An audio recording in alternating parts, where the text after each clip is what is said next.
All praise is due to Allah. We praise Him, seek His refuge and His forgiveness. Whosoever Allah guides, there is none that can misguide. And whoever Allah allows to go astray, there is none that can guide. Indeed, the best book is the Quran, the book of Allah. The best example is the example of the Prophet ﷺ. The most perfect way of life, the best deen is the deen of Islam, which is complete and perfect and doesn't need any additions. Indeed, the worst of matters are the newly invented matters. Every newly invented matter is an innovation in the religion. Every innovation in the religion is a misguidance, and every misguidance leads to hell. Inshallah, for today's talk, we're going to be looking at the story of Musa alayhi salam. But instead of going about it the normal way, I'm going to do it with a little bit of a twist this time around, inshallah. Instead of looking at the story of Musa from the perspective of Musa alayhi salam, like from kind of what happened to him, this time round we're going to look at it from the perspective of Pharaoh. Because in the same way that we can look at the good people and the good things that they did and learn from that what we should do, we can also look at the bad people and the bad things that they did and learn from them the bad things that we shouldn't do. So this time we're going to be looking at the story of Musa from that perspective, and also we're going to look at the parts of the story which normally don't get mentioned, at least not in great detail, when you hear the story of Musa alayhi salam. So that way we can learn more from different perspectives, inshallah. And what I want to do as well is, as I go along, I want to make this interactive. So I'll ask people questions and then see who can answer the question. But if you want to answer a question, please raise your hand, don't shout out. So we all know the beginnings of the story started before Musa alayhi salam was even born. It was Pharaoh, who was the ruler of Egypt, had a dream. And in this dream he got a vision that somebody, a young boy that would be born to the Bani Israel, to the tribe of Israel, would one day grow up and overthrow him as the ruler of Egypt. He will end his reign as the ruler of Egypt. And so Pharaoh decided, he believed this vision that he got, so Pharaoh decided that the best thing to do was to stop this from happening before it even started. And he issued a rule saying that any boy born to the Bani Israel, any baby boy that was born within the year to the children of Israel, he should be killed. So that way he thought, if I kill all the boys, none of them will grow up to overthrow me, because I would have killed them before they had the chance. And so the children of Israel, all the boys that were born were killed, and all the girls that were born, they were allowed to live.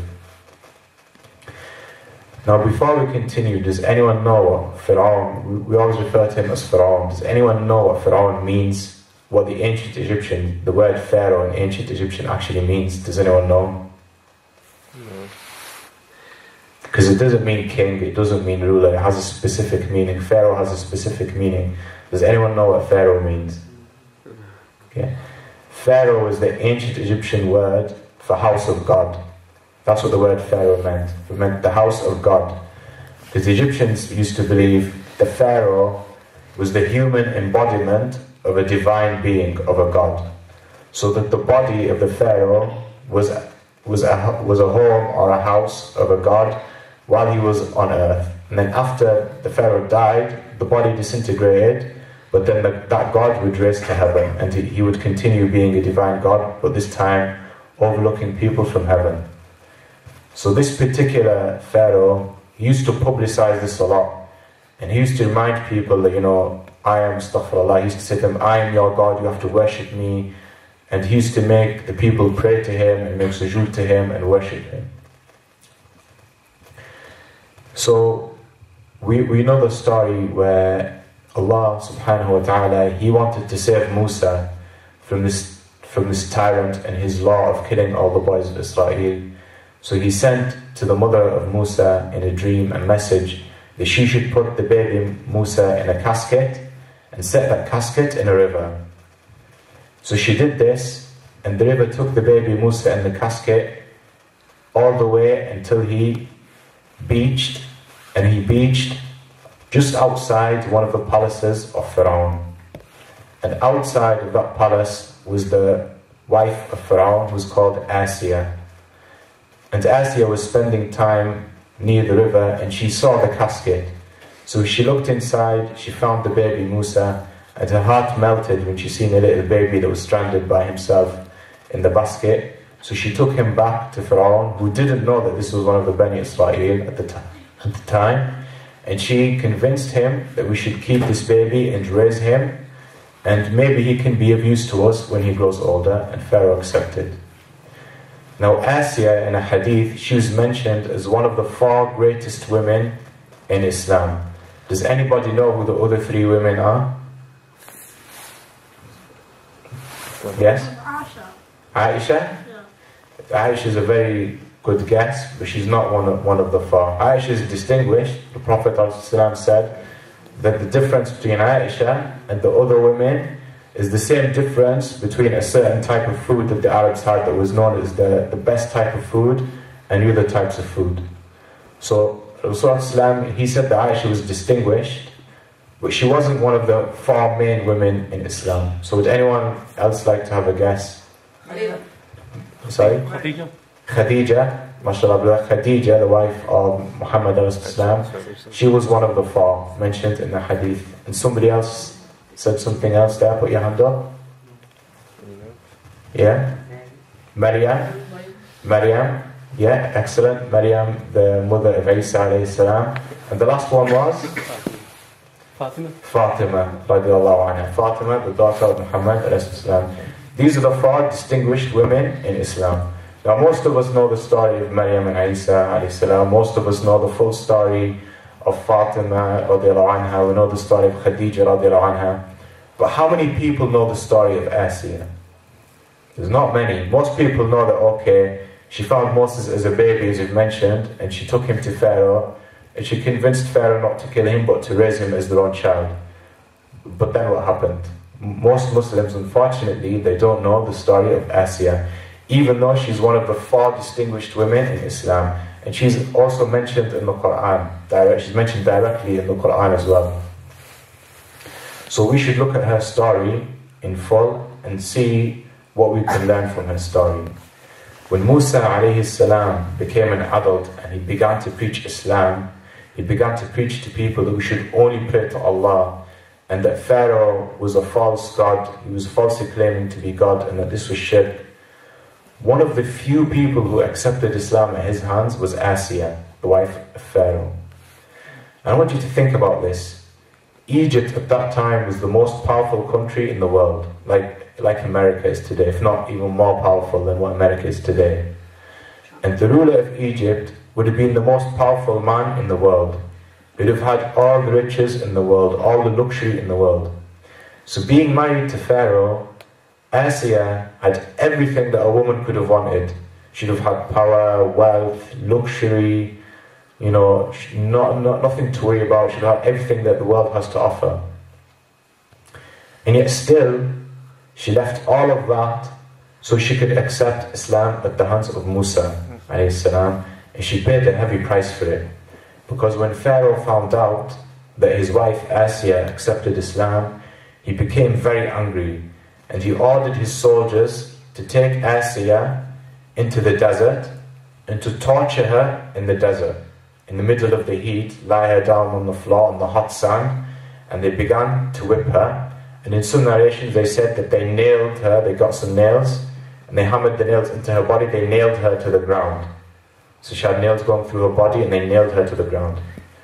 And while they were torturing her, the soldiers used to ask her, who is stronger, or who is higher, Allah, your God, or Pharaoh? They were torturing her and say, where's God? Why isn't he helping you? Who's stronger now? Pharaoh or your so-called God? And she would always answer, Allah, the Lord of Harun and Musa, is the highest, and he is higher than Pharaoh. And they would report this back to Pharaoh. And Pharaoh deeply, he actually, he had feelings toward, at the end of the day she's his wife, he had feelings toward Asiya, but he hated that she rejected him as her God and accepted Allah subhanahu wa ta'ala as the only God. So he told his soldiers to make one final offer to Asya while they were torturing her. He said to them, after they informed him that no matter how much we torture her, she always insists that she only worships Allah and that there is nobody equal to Allah and that Allah is high above all else. So he said to them, make one final offer to Asya. Tell her that if she rejects Allah and comes back to me, I will forgive her and she can go back to being my wife. She can go back to the life of luxury. She can go back to having all the riches of the world. But if she rejects and she insists on continuing to worship Allah, then find the biggest rock you can find and launch it so that the rock will fall upon her and crush her body and kill her. Because that's it, I don't need her anymore, I have no use for her if she does not come back to worshipping me. So the soldiers went back to Asya and they told her, this is your last chance now. Either you accept Pharaoh as your Lord, or we're going to launch a rock on you and kill you. So Asya, in the Quran, Surah 66, verse 11, it tells, Allah says to us, and we have shown an example to the believers, the example of the wife and Pharaoh, when she called to her Lord and said, O my Lord, build for me with you in heaven a palace, and save me from Pharaoh and his evil doings, and save me from the people of injustice. So this is what Asya said. In the extreme amount of torture she was receiving, she was offered a chance to, for the torture to end and to get all the luxury and all the pleasures of the world. But she rejected that, and instead she made the dua to Allah. She said to Allah, Oh Allah, I don't want anything from the dunya, I only want the akhirah. Build for me a palace in heaven with you, Ya Allah, and save me from Pharaoh and from the people of injustice. As soon as she made this dua, because remember she was being tortured in the hot sun, an angel appeared before her in the sky, and the angel spread his wings to protect her from the hot sun. The angel spread his wings and he shielded her from the hot sun, and underneath his wings the angel showed her that Allah had made for her a palace in heaven like she asked for, and that this would be the place where she was going to. And the soldiers, they got the rock ready, because the soldiers, they couldn't see the angel, only Asya could see the angel. And Asya began to smile. So the soldiers, they got the rock, and they put the rock on the catapult, and they launched the rock towards Asya's body to kill Asya. But before the rock landed, the angel of death, he went to Asya, and he took her soul from her body, and he took her soul up to Jannah. And so when the rock landed, it didn't kill Asya, because Asya had already had her soul taken by the angel of death. And the only thing the rock did was it crushed Asya's body. It just crushed her empty body. So I'd like to pause here for a second before we continue the story. I want to look at what lessons we can learn from this, both in terms of from the Muslim perspective and from the Kafir perspective, from like Pharaoh's perspective as well. You can see, Ikhwan, Asya radiallahu anha, she made the dua for Allah to save her. But look at the way that Allah saved her. He didn't save her in the sense that, he killed everyone that was torturing her and he made her run away or escape somehow. The way he saved her was that he saved her soul. He saved her from an-nar and he entered her into Jannah, which is better for her anyway. To enter into Jannah is better for her than to be even living the best of lives in the dunya. There's a hadith that says, to somebody who enters heaven, to the believer, this world is like a prison. And to the non-believer, no matter how bad his life is in this world will be like a Jannah for him compared to the afterworld. Because in the afterworld he will be going to hell. No matter how bad he had it in this world, hell is much worse than this world. So Ikhwan, the characteristic that Asya had was patience, sabr, and iman. In a hadith, the Rasulullah said that Asya is one of the few people that have ever lived whose iman never decreased. It was always at the highest possible level and never decreased. Because as we know, Iman, it increases and decreases in an individual. So sometimes you might feel you have, really high Iman, for example, when you're praying or something. There are other times when maybe you commit a sin or do something bad where your Iman might be lowered. But Asiya is one of the few people whose Iman had never decreased. Never mind reached the low level, it never decreased. It was always at the highest possible level. Even when she was being tortured and they were saying to her, where is Allah, or who is stronger, Pharaoh or Allah, astaghfirullah, this kind of stuff, she always still had the highest level of Iman. And that's what made her one of the 4 best women that ever lived. There are plenty of other women who were tortured and died, but they had a poor background anyway, they were having a tough life anyway. But what made Asiya special was that she had such an easy, luxury, pleasurable life, and it would have been more tempting for her to stick to this way of life than to accept Islam, but she still gave up this way of life for the sake of Allah subhanahu wa ta'ala. And look at Pharaoh from Pharaoh's perspective. Pharaoh was so arrogant that after Pharaoh had the dream, instead of thinking to himself, okay, I'm bad, I've been giving a vision that somebody's going to come and overthrow me, I better change my ways, he insisted on killing the sons of the children of Israel. And then after his wife gave him an example of how strong Iman in Allah is, and how pure her Iman was, instead of his heart softening and repenting, he was so arrogant, he insisted that if she did not worship him, that he would kill her. And then finally, because I know we're short on time, I want to move on to when Musa alayhi salam, he came to give da'wah to Pharaoh. Because long story short, after Musa and Harun were in the desert, Allah informed them that they should go back to Egypt, they should go back to Pharaoh, and they should give da'wah to him.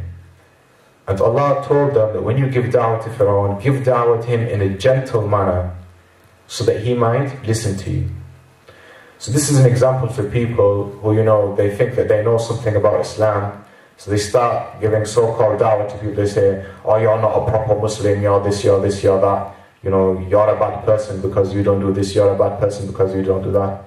Even Pharaoh, who's one of the worst people that have ever existed, is mentioned in the Quran as like an example of evilness.